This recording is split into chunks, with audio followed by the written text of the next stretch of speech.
So Steve Kerr reintroduces us to what were we calling this thing? The Fast Five, the new death lineup. There was quite a few creative names for this lineup that we saw glimpses of a year ago, and then it quickly kind of fizzled out. Jordan Poole into the starting lineup, Kevon Looney to the bench.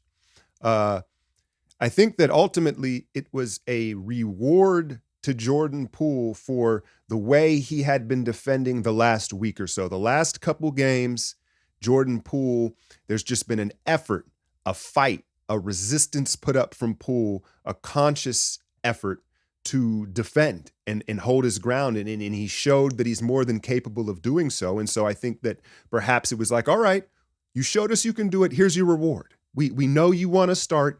Now you've got to do it. You've got to continue to defend. And last night in that Boston game, that to me was a bigger story than who won or lost this game. It was Jordan Poole's ability to physically compete against Jaylen Brown, one of the more athletic, explosive guards in this league, wings, whatever you want to call him, right? I think we all assume like, oh, that's going to be tough. He's probably going to bully him. It didn't happen. You saw him use his quickness, his alertness, right? And he battled. So I think that first and foremost is a big deal. Now, is it a honeymoon phase?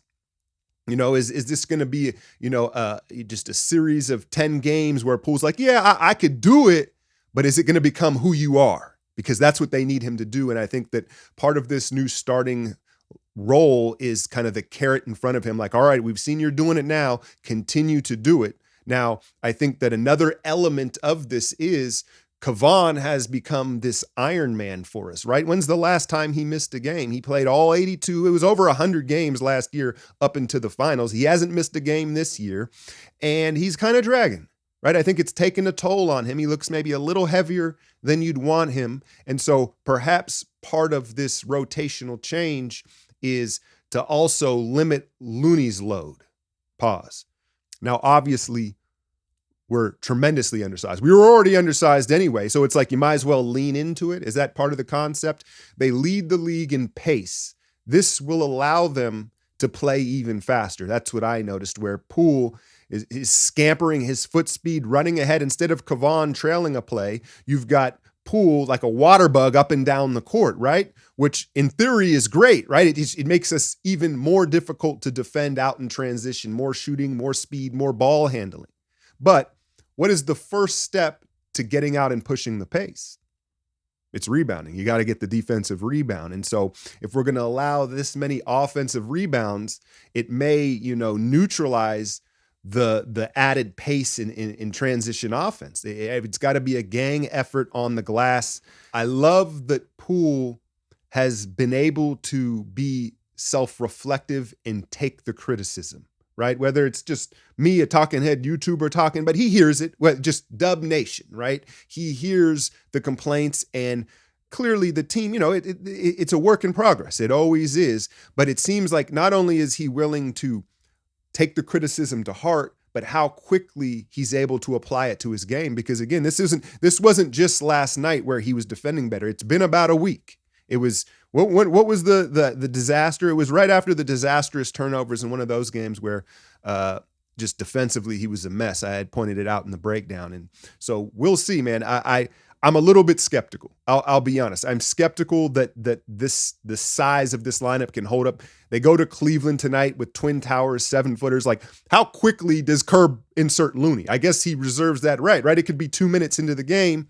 I do think that with the egos involved, it allows Kerr to be more dynamic in the sense of you're not going to bring Clay off the bench, right? And so let's say 3 minutes in tonight's game, he could go back to Looney, but he could take Clay out instead of Poole, right? So it allows for a little more dynamic rotations. I think there's certain teams that they can do it with, and there's certain teams they can't. But hey, come playoff time, it's fine. You don't have to stick with it, right? You can put Looney back in that lineup. Let's talk a little bit about the game last night. Tatum, what was he like? 27 shots, 34 points, 19 rebounds. Rob Williams, a healthy Rob Williams. I think you see what that would have done in the finals, right? But, I'll start with Tatum. To me, and there's no shame in this, but he is not in the same tier as Giannis, Luka, Jokic, KD. He's a tier below, and the simplest way I can put it is he doesn't strike fear into you like those guys do. You know what I'm saying? Late in game, and he hit some big shots late in this one, but just generally speaking, me personally, I'm not as fearful. Like when Luka has the ball, when Giannis, when Yogi, you feel like almost there's a sense of doom, like an inevitability that's coming with them with the ball in their hands late in the game. I don't feel that with Tatum, right? And so again, it's not a shame, but I just think he's a tier below that. I wouldn't put him in that superstar frame, but and he didn't exactly get the monkey off his back as far as dealing with this Golden State team. He was highly inefficient, but I think hitting the glass made up for that. But let's talk about Steph, man. You want to portion out blame pie for this loss and choking this away. There's plenty of spaces to go. A lot of people were saying, why don't you foul up 3 on that possession?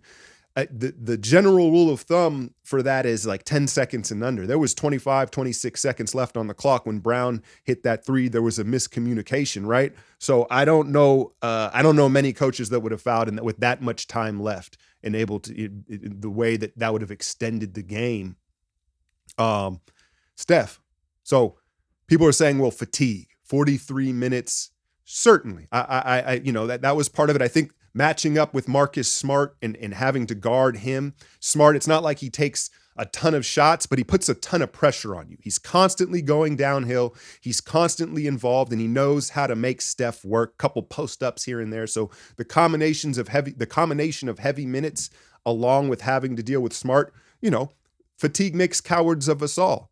That's just part of the game. But I think that it was a little more ego than fatigue with Steph. I felt like he was just kind of looking for the dagger, the home run ball, and he was being careless with the ball. And we know that can be a part of his DNA, and who he is.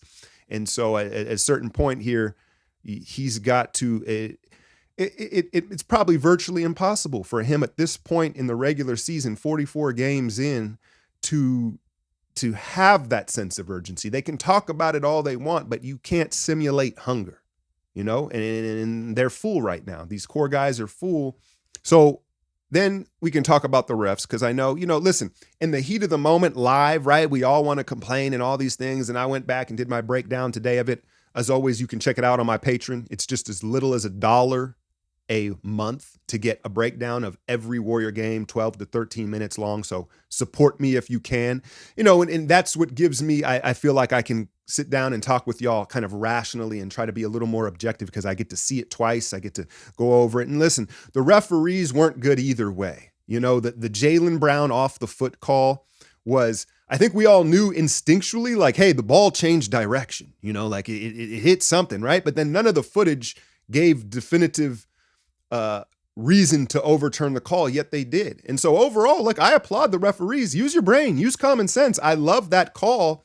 But at the same time, I don't think we can complain about the Miss Brogdon call on Poole and some of the stuff. It was bang, bang both ways. The bottom line is the Warriors blew it. I don't even think the Celtics won it as much as the Warriors blew it, but I don't think we can blame the refs, because it went both ways. And all in all, as frustrating as it was to watch, again, if Jordan Poole is going to become a two-way player, then that is going to change the dynamic of this team. And I think that that's worth more than that win last night. But the key is consistency, stringing it together. Is it a honeymoon phase? Well, at what point, let me ask y'all this. How many games will they have to play with Poole in the starting lineup and Poole being an adequate defender before you would proclaim, like, this is who he is now? Like, it's no longer a honeymoon phase. Is it 10? Is it the rest of the regular season? I don't know. I ask you because I'm not sure. I think it's got to be probably more than you initially think, right? I think it's probably got to be the rest of this regular season. So what do we got, like 30-some games? He's got to continue. Now, I'm not saying he doesn't have an off night here and there where it's just focus and a lack of energy, but, that's got to happen, less than once a week, every 2 weeks. He's got to focus on that end.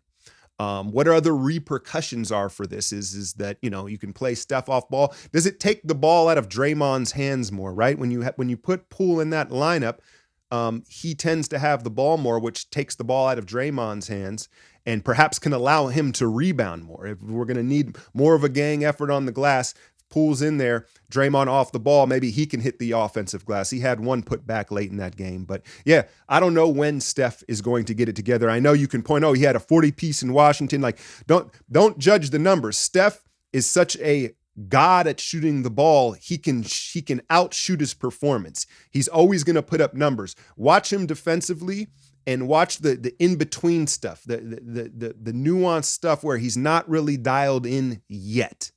So at some point he'll dial it in, and hopefully we got to avoid this playing. I know it. I know the theory, the concept is, hey, as long as we get in healthy, we got a shot. You want to avoid that playing, right? Because so much of this is a war of attrition through the playoffs, and that really favored that run last year where, they kind of coasted through Denver, which allowed them to have the juice for Memphis. So you don't want to mess around with a play-in game with one of these teams where you don't want to deal with that. And a one-off, because it essentially becomes like a game 7. So Steph, get it together, man. But all in all, I'm intrigued. I'm intrigued with the lineup move. That said, we still need another big body. Make it happen, Bob. Hit that like, share, and subscribe. I'm out, y'all.